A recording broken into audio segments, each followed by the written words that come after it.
bekerja dan pertama kali mendapatkan gaji atau bayaran, dia membelikan minuman untuk diabetes tersebut untuk ayahnya. Jadi seperti itu. Di contohnya keanggotaan. Jadi di sini lebih ke motivasi yang mengarah ke keluarga, anggota keluarga. Jadi mungkin saya harus bekerja. Kenapa? Karena saya ingin membelikan obat diabetes. Untuk siapa? Untuk ayah saya, seperti itu. Jadi ada kebutuhannya apa? Kebutuhannya kan membelikan obat diabetes untuk ayahnya. Kemudian timbullah motivasi tersebut tergolong ke dalam motivasi keanggotaan. Anggota keluarga. Jadi seperti itu. Kemudian yang selanjutnya adalah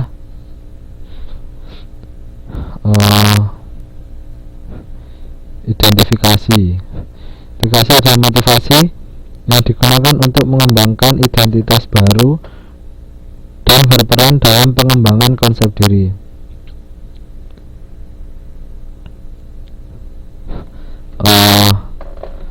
Jadi identifikasi seperti pengertiannya, motivasi yang digunakan untuk mengembangkan identitas baru dan berperan dalam pengembangan konsep diri. Jadi di sini lebih kepada pengembangan diri kita. Seperti kata pepatah atau kata-kata yang ada, kalau kita berkumpul dengan orang-orang yang pintar, maka kita akan ikut pintar pula. Kalau kita berkumpul dengan orang-orang yang bijak, kita akan menjadi bijak pula. Kalau jadi seperti itu. Contohnya mungkin kita ikut ke dalam sanggar tari tersebut telah atau beranggotakan orang-orang yang memang telah profesional dalam bidang tari. Contohnya seperti itu. Dengan kita bergabung di situ, maka hal tersebut dapat dikatakan sebagai usaha untuk menjadi bagian dari kelompok tersebut. Dengan ikut kelompok tersebut nantinya harapan kita akan menjadi pandai menari pula seperti para penari yang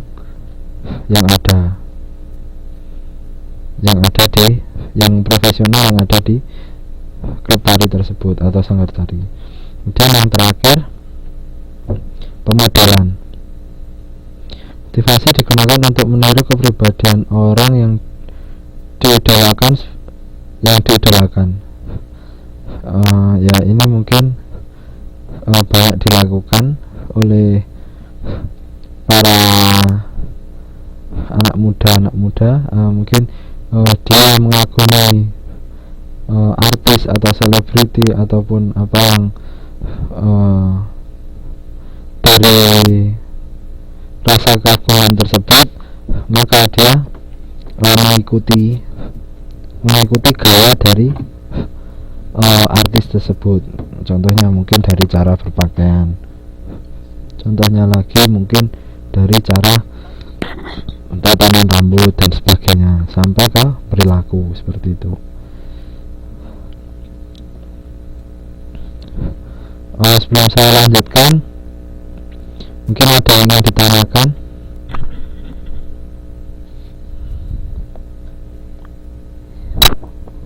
Ada yang ingin ditanyakan?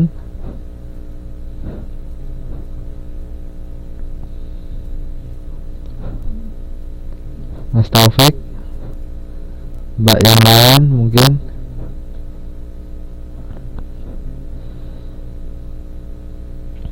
Oh iya, lanjut. Kemudian selanjutnya ini struktur motivasi menurut Maslow.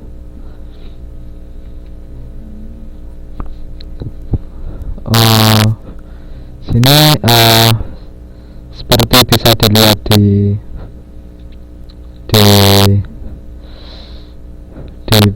PowerPoint di sini terdapat seperti piramida. Jadi di sini kebutuhan motivasi atau kebutuhan dari seseorang, dimana dari yang paling dasar sampai yang paling atas. Itu bisa dilihat dari yang paling bawah sampai yang paling atas. Kebutuhan fisiologis, kebutuhan rasa aman dan keamanan, kebutuhan sosial, kebutuhan ego, aktualisasi diri. Mungkin ada yang mau membantu untuk menjelaskan? Nanti saya hidupkan mikrofonnya. Tidak ada.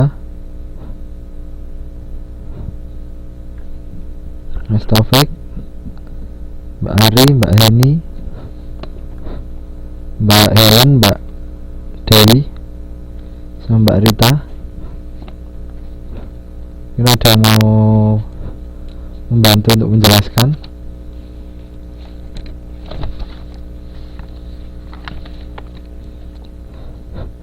Ya, seperti biasa nanti yang aktif menjawab ataupun sudah pada tidur. Ya, yang pertama kebutuhan fisiologi. Mungkin bisa diketik kalau ada yang mau menjawab satu-satu kebutuhan fisiologis dulu. Mungkin kalau ada yang ingin menjawab.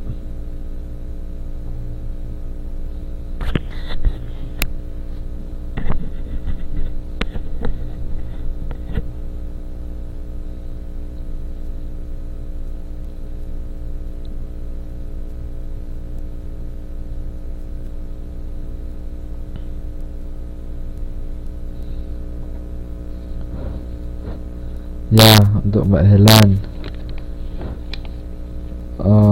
kebutuhan fisiologis atau kebutuhan fisik adalah kebutuhan dasar manusia untuk mempertahankan hidup. Untuk yang lain mungkin mau mencoba menjawab.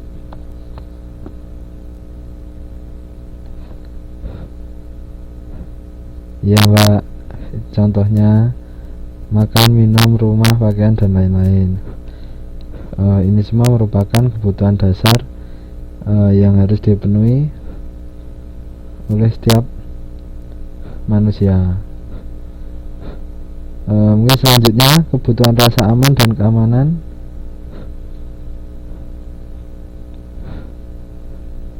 Ayo teman-teman, selagi ada kesempatan, siapa yang mau menjawab?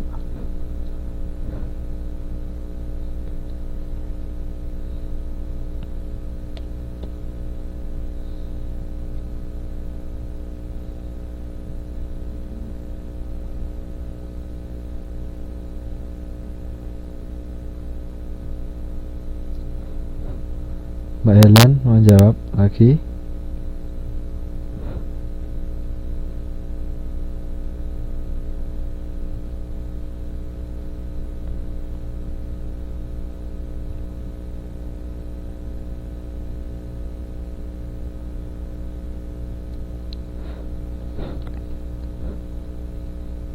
Ya, kebutuhan rasa aman merupakan kebutuhan untuk perlindungan diri manusia. Perlindungan diri merupakan perlindungan fisik ya Mbak Helen. Ya, ini yang lain, ada yang mau menjawab?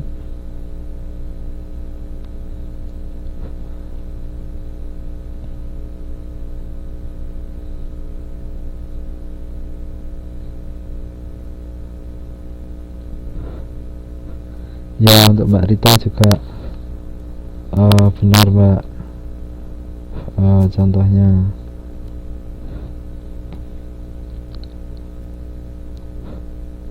Jadi kebutuhan rasa aman di sini merupakan kebutuhan atau motivasi tingkat kedua setelah kebutuhan dasar atau kebutuhan fisiologis. kebutuhan ini seperti yang dijawab Mbak Ellen sama Mbak Rita tadi. Kebutuhan ini mencerminkan adanya kebutuhan perlindungan bagi fisik manusia. Jadi manusia di sini juga membutuhkan rasa aman dari gangguan seperti gangguan kriminalitas, bencana alam, dan rasa aman dari hal-hal lain yang dapat membahayakan dirinya. Kemudian yang ketiga, kebutuhan sosial. Ada yang menjawab lagi?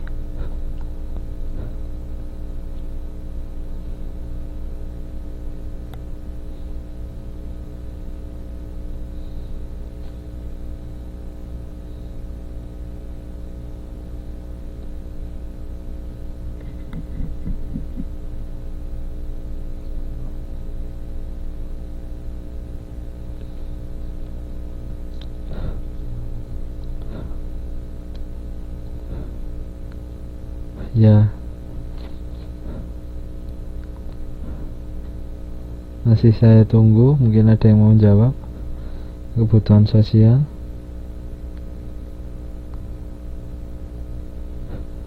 Mbak Rita, kebutuhan sosial berkaitan dengan lingkungan, kehormatan seorang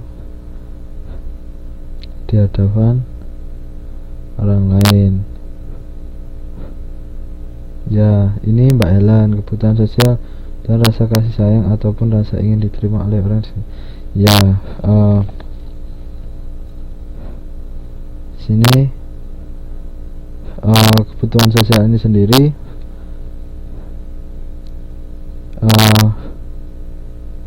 ya, masih ada yang menjawab.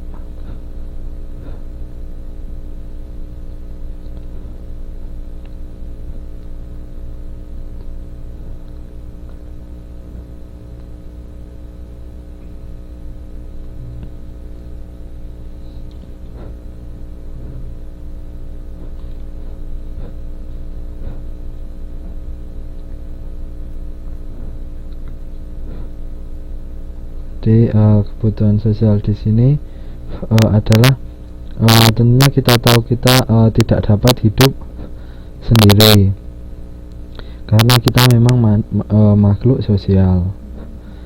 Dengan demikian kita membutuhkan sosialisasi dengan orang lain lah.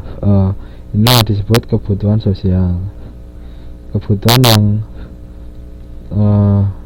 perlu dipenuhi setelah kebutuhan fisik atau fisiologis, kebutuhan rasa aman dan keamanan terpenuhi.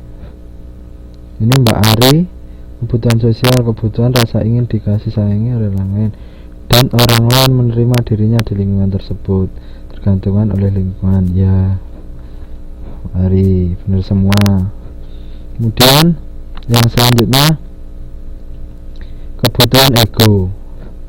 Silakan ada yang mau menjawab lagi.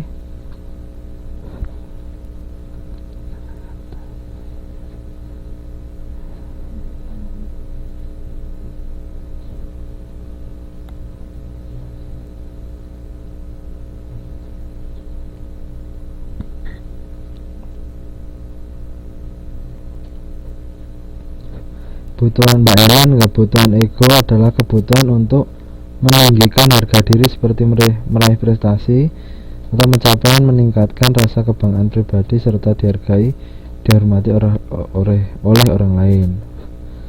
Ya, benar. Yang lain mungkin ada yang ingin menjawab.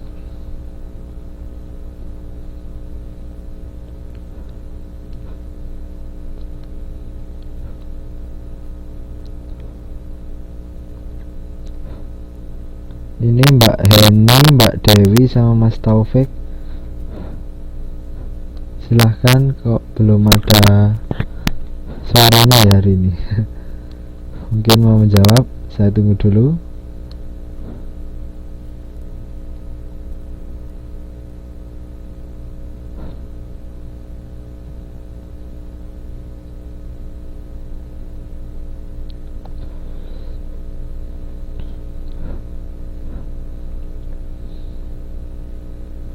Ya,